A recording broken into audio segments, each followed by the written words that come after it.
السلام علیکم۔ آج قمری ماہ کی 9 ربیع الاول 1442 ہجری اور شمسی ماہ کی 27 اکتوبر 2020 ہے۔ میں نسرین حسین پرویز اپنے چینل M5 کے حوالے سے آپ سے مخاطب ہوں، اور جیسا کہ آپ نے اس چینل کے تعارف میں دیکھ لیا ہوگا، اور اگر نہیں دیکھا تو آپ سے گزارش کروں گی کہ دیکھ لیجیے کہ میرے چینل M5 کے 5 موضوع ہیں۔ چونکہ میں سوشل فیبرک کو ایڈریس کر رہی ہوں، معاشرہ، ماں، مذہب، معیشت اور میڈیا۔ مذہب اس کا پہلا حصہ ہے۔ مذہب کے بارے میں جو ہمارے عام تصورات ہیں ان پر بھی ابھی میں بات کرتی ہوں۔ مجھے میرے پروردگار نے یہ توفیق دی کہ میں اس حوالے سے آپ سے بات کر سکوں۔ اس مبارک مہینے اور اس مبارک ساعت کے حوالے سے پروردگار کی شکر گزار ہوں کہ مجھے آپ سے اس موضوع پر بات کرنے کی توفیق اس نے دی ہے، جس کا آغاز آج سے میں کر رہی ہوں۔ یہ میرا پہلا مونولوگ ہے اس حوالے سے، اس حصے مذہب کے حوالے سے۔ مذہب کے بارے میں دیکھیے، ہمارے جو عمومی تصورات ہیں وہ یہ ہیں کہ مذہب قانون الہی اور ضابطوں کا وہ حصہ ہے جس کو ہم اگر فالو کریں تو ہم اس راستے پہ شاید چل پڑتے ہیں جو ہمیں پروردگار نے بتایا ہے۔ بالکل صحیح۔ میرا تصور بھی انہی خطوط پر استوار ہے مذہب کے بارے میں، لیکن مذہب کے حوالے سے میں نے جو بہت ساری کتابیں پڑھیں اور ان ہستیوں کے بارے میں پڑھا جن کو اللہ تعالیٰ نے اپنی پیغام رسانی کے لیے دنیا میں بھیجا۔ 1,24,000 انبیاء، اس میں کچھ رسول بھی ہیں جو رسالے یعنی کہ کتاب کے ساتھ آئے، ان کی کتابوں کا مطالعہ کیا تو میں اس نتیجے پر پہنچی کہ مذہب کا سب سے بڑا امتیاز یہ ہے کہ یہ آپ کے دل کو مخاطب کرتا ہے، اور جو مذہب آپ کے دل کو مخاطب نہ کر سکے اور اس ہستی کو نہ جان سکے جس کے حوالے سے اس مذہب کا تعارف اس ہستی کے کردار اور عمل کے حوالے سے ہو رہا ہے، تو پھر مذہب ایک بہت ہی خشک سا ایک تصور ہے۔ شاید مجھے لگا کہ اسی لیے لوگ مذہب سے دوری اختیار کرتے ہیں کہ ان کو ایک بڑا خشک سا معاملہ لگتا ہے، لیکن یقین کیجئے جب آپ اپنے دل کی گواہی مانگیں گے، جیسا میں نے کہا کہ مذہب دل کو مخاطب کرتا ہے، اسی کو میں مذہب سمجھتی ہوں، تو دل کی گواہی سب سے بڑی گواہی۔ آپ نے کبھی نہیں سنا ہوگا کہ خدا دماغ میں رہتا ہے، نہیں، ہمیشہ یہ سنا ہوگا کہ خدا دل میں رہتا ہے۔ میں نے بقایا میں ہوش و حواس جب میرے دل میں دھڑکنا سیکھا تو میں نے اپنے والدین کی دی ہوئی بچپن سے جو تربیت تھی مذہب اسلام کے حوالے سے کہ اس کو ہم سے کس نے متعارف کروایا، وہ ہستی کون ہے اور اس ہستی کا کردار کیا تھا، تو میں نے اس نام نامی، اس ہستی محمد مصطفیٰ صلی اللہ علیہ وآلہ وسلم کو، اپنے سرکار کو، اپنے آقا کو میں نے اپنے دل کی دھڑکنوں میں محسوس کیا۔ اور جب آپ اپنے دل میں کوئی دھڑکنوں میں کوئی عجیب سی چیز محسوس کرتے ہیں تو پھر آپ اس کی کھوج میں نکلتے ہیں۔ اس ہستی کی کھوج میں، اس کی تلاش میں جب میں نکلی تو وہ میرے لیے ایک نئی دنیا تھی، بالکل اجنبی دنیا، جس نے مجھے یہ سوچنے پر مجبور کیا کہ کوئی ہے جو ہم سے کچھ چاہتا ہے۔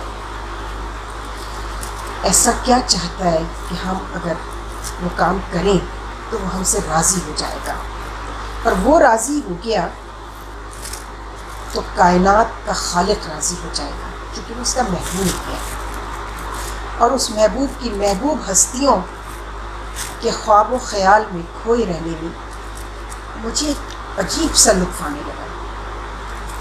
یہ بھی آپ کو میں بتاتی چلوں کہ یہ وہ عمر ہوتی ہے بالخصوص لڑکیوں کی جب کہا جاتا ہے کہ وہ اپنے مستقبل کے خواب دیکھنے کی عمر میں داخل ہو گئی ہیں۔ اس عمر میں ان ہستیوں کے خواب و خیال میں کھوئے رہنا اس نے میرے رویوں کو تبدیل کیا۔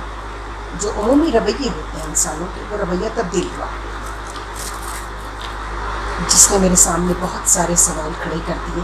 میرے قرب و جوار میں رہنے والے میرے رشتے ناتے، میرے ساتھ کام کرنے والے میرے ساتھی، ساتھ پڑھنے والے درسگاہ میں میرے ساتھ تعلیم حاصل کرنے والے طالب علم، آس پڑوس، سب کو یہ لگا کہ میں ایک ایسی انسان ہوں جس کے لیے وہ دبے دبے لفظوں میں کچھ کہتے تھے تو مجھے سمجھ میں نہیں آتا تھا۔ پھر کسی نے کھل کے کہا کہ یو آر ایب نارمل۔ میں بھی ایب نارمل کے معنی عمومی معنوں پر ہی جاتی تھی کہ شاید ایب نارمل کسی مخبوط الحواس پاگل کو کہتی ہے۔ تو میں بہت روئی اپنے گھر آ کر، اور میں نے اپنے والد سے کہا کہ وہ مجھے ایب نارمل سمجھتے ہیں۔ تو انہوں نے مجھے کہا کہ یہ تو بہت اچھی بات ہے۔ میں بڑی حیران ہوں کہ شاید میرا دل بہلانے کے لیے کہہ رہا ہے۔ میں نے کہا یہ تو بہت اچھی بات ہے، یہ تو خدا کی دین ہے۔ میں نے کہا وہ کیسے کرنے کی، تمہیں ایب نارمل کے معنی نہیں پتہ؟ میں نے کہا پتہ ہے، مطلب جو عمومی ڈگر سے ہٹ کر جو انسان اب کام کرتا ہے اس کو ہم ایب نارمل کہتے ہیں۔ تو انہوں نے کہا ہاں، میں تمہیں اس کی مثال اس طرح دیتا ہوں کہ جیسے ہم ایک ایسی بستی میں رہتے ہیں جس میں 100 لوگ رہتے ہیں، اس میں سے 96 آدمی چور ہیں، ڈاکو ہیں، جھوٹے ہیں، دھوکہ دیتے ہیں، منافق ہیں، دوسروں کو دھکا دے کے آگے بڑھ جاتے ہیں، اپنی باری کا انتظار نہیں کرتے۔ تو وہ جو 4 بچتے ہیں نا 100 میں سے، وہ ایب نارمل ہوتے ہیں۔ میں تو گویا میری عید ہو گئی، اور اس دن مجھے اطمینان قلب نصیب ہوا کہ پروردگار تیرا لاکھ لاکھ شکر ہے کہ میں ان 4 افراد میں سے ہوں جن کی ڈگر علیحدہ ہے، جن کا کام کچھ علیحدہ ہے، اور مجھے یہ دیکھنا پڑے گا کہ وہ کام ہے کیا۔ اور میں اپنے والد کی تعلیم و تربیت، اپنے والدہ کے کردار، اپنے والدہ کی معصومیت، ان کی محبت محمد و آل محمد، ان ہستیوں سے جس میں ہمارے رسول کی سب سے محبوب ہستی بی بی فاطمہ الزہرا سلام اللہ علیہا، ان کے بیٹے حسنین، ان کے بھائی حضرت علی، ان کے ولی، اور ان کے اصحاب اور ان کے غلام اور کنیزیں، جب ان کی سیرت اور کردار کا میں نے معاملہ دیکھا تو مجھے لگا کہ میں شاید انہیں تلاش کرنے میں کامیاب ہو جاؤں، ان ہستیوں کو۔ اور اس تلاش نے مجھے دنیا کے عمومی رویوں سے کافی دور کر دیا۔ جب لوگوں نے سوال اٹھائے کہ بھئی یہ کون ہے جو تمہارے تصور میں رہتا ہے، کیا بتاتی ہوں؟ ایک دن وہ مل گئے کہ سر راہ گزر کہیں، پھر دل میں بیٹھے نہ دیا عمر تک کہیں، اور آج قبر تک پہنچتے پہنچتے قبر کے نزدیک کچھ سمجھ میں آیا کہ وہ ہستی دنیا کی سب سے بڑی ہستی ہے۔ پروردگار جو ہمارا خالق ہے وہ رب العالمین ہے، تو جس طرح وہ رب العالمین ہے، اس نے اپنے محبوب کو رحمت للعالمین بنا کر بھیجا۔ اللہم صلی علی محمد و آل محمد وعجل فرجہم۔ اور عالم نہیں، عالمین، اس پر بھی ہم بات کریں گے کہ عالمین سے مراد کیا ہے، کتنے عالم ہیں دنیا میں، اور اس دنیا کے علاوہ بھی اور کتنے عالم ہیں کہ اللہ نے خود کو رب العالمین اور اپنے محبوب کو رحمت للعالمین کہا۔ یعنی اس ہستی کی دی ہوئی تعلیمات پر کیا آج آپ قائم ہے؟ پھر میں نے اس وقت جب دلی ذکر چل رہا تھا کہ میں اب نارمل، تو میں نے اپنے والد سے پوچھا اور کچھ مجھے سمجھ میں آنے لگا، تو میں نے ان سے کہا کہ اور کوئی ایسی بات بتائیے جس کی وجہ سے مجھے لوگ یہ سمجھتے ہیں کہ شاید میں اب نارمل ہوں۔ تو انہوں نے کہا چونکہ تم کفر نہیں کرتی، میں بڑی حیران، چونکہ ہمیں کافر کا جو مطلب بتایا گیا تھا وہ بھی بالکل مختلف تھا. پھر انہوں نے مجھے کہا کہ تمہیں پتہ ہے کفر کا کیا مطلب ہے؟ کفر کا مطلب ہے انکار کرنا. چھوٹی سی بات ہے بس. اب آئیے اس طرف کہ اس ہستی کی دی ہوئی تعلیمات پر عمل نہ کرنے کا نام ہے کہ آپ کفر کے مرتکب ہو رہے ہیں. تو آج اس مملکت خداداد جو اسلام کے نام پر بنائی گئی پاکستان میں جب میں ایک نظر دوڑاتی ہوں اپنے معاشرے پر تو مجھے لگتا ہے 21 کروڑ آدمی کم از کم کفر کے مرتکب ہو رہے ہیں، جن کی زبانوں پر تو اللہ کا اور اس کے رسول کا نام ہے، مگر ان کا عمل اور اس کا کردار اس کی نفی کرتا ہے جو وہ زبان سے کہتے ہیں. اور اس کفر میں سب سے بڑا کفر منافقت ہے. اس پروردگار کی بھیجی ہوئی وہ کتاب جس کا تعارف ہم سے اس کے محبوب نے کرایا، اس میں اس سبجیکٹ کو ایڈریس کیا گیا ہے، اور چاروں الہامی کتابوں میں سے یہ واحد کتاب ہے جس میں ہپوکریسی کو ایڈریس کیا گیا. پھر مجھے سمجھ میں آیا کہ کیوں ہم علیحدہ ہیں. میں اپنے دیکھنے والوں کو صرف یہ کہوں گی کہ وہ میرے ساتھ رہیں. مذہب کے حوالے سے ہم بات کریں گے، اور آج جو تعارف ہوا ہے ذرا سا یہ طویل ہو گیا ہے، لیکن انشاءاللہ ہم اس کو کچھ حصوں پہ تقسیم کریں گے. میرے آقا میرے سرکار کو انہوں نے جس طرح دیکھا ہے ان کے افکار سے بھی آپ کو میں روشناس کراتی رہوں گی اس حصے میں مذہب کے.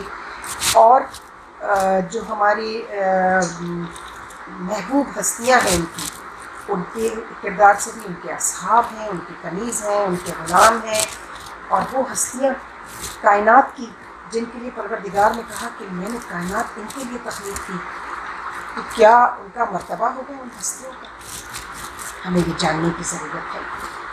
تو کفر کا مطلب جو ہے وہ ہر اس اچھائی اور ہر اس نیکی سے انکار کر دینا ہے اپنے عمل اور کردار کے حوالے سے جن کی تعلیمات ہمارے مذہب نے ہمیں دی ہیں.